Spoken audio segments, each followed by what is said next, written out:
Tiffany's actions have really caught up with her, and now it seems like things are coming to a head. It's almost like that old saying, the doors of the church are open, meaning it's time for her to face whatever's coming. People are seeing through the lies and the manipulation, and now the repercussions are starting to unfold. While Tiffany's not at the meetings anymore, there are still many loose ends to tie up. The people she was close to, they might be facing charges of their own. This could turn into a whole series of cases, and depending on what happens, there might even be RICO charges involved. So even though things might calm down for a bit, don't expect the drama to end anytime soon. It could go on for another year, with the occasional arrest or legal update making headlines.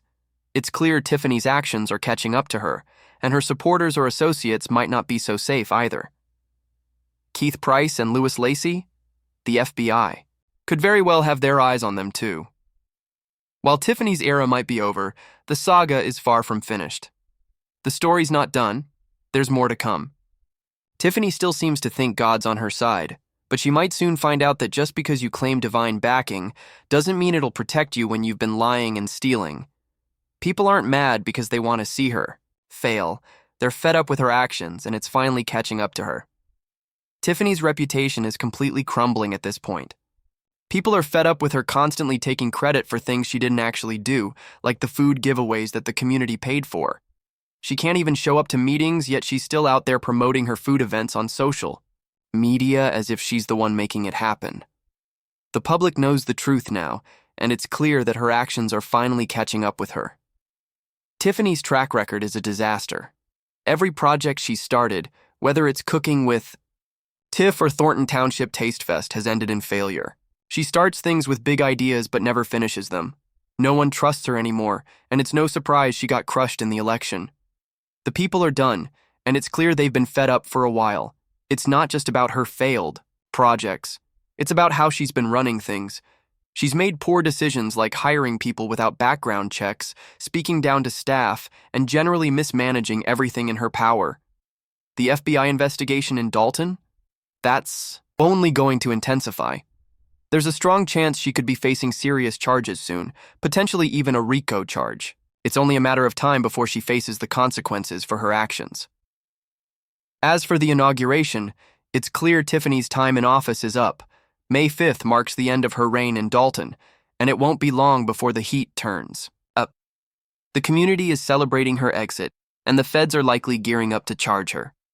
This saga might be far from over, but Tiffany's days as a public figure are numbered, and in a completely different case, the teenage suspect in a deadly stabbing at a track meet has had his bond reduced significantly. He's now on house arrest, with an ankle monitor, showing how the justice system continues to unfold in these high-profile cases. This ongoing news highlights how situations like Tiffany's are just the tip of the iceberg when it comes to the corruption and crime that can unfold in these small-town politics.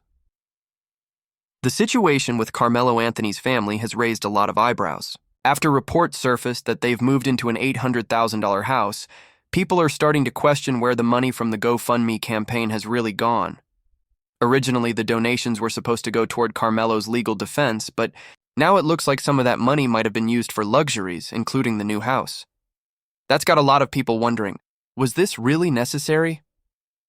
It's understandable that they would want security, especially given the circumstances, but a house of that price raises some serious questions.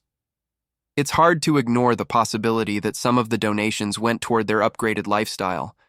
And if that's the case, it's a real problem for those who donated with the belief it would help with the legal fight. It's easy to imagine that some of the donations are now funding more than just legal fees, perhaps a PlayStation, or even a new car. While the family has a right to security and support, the optics aren't good. For people who donated large sums thinking they were helping with the case, it's a slap in the face to see that money might be going toward luxuries instead of the legal costs it was meant for.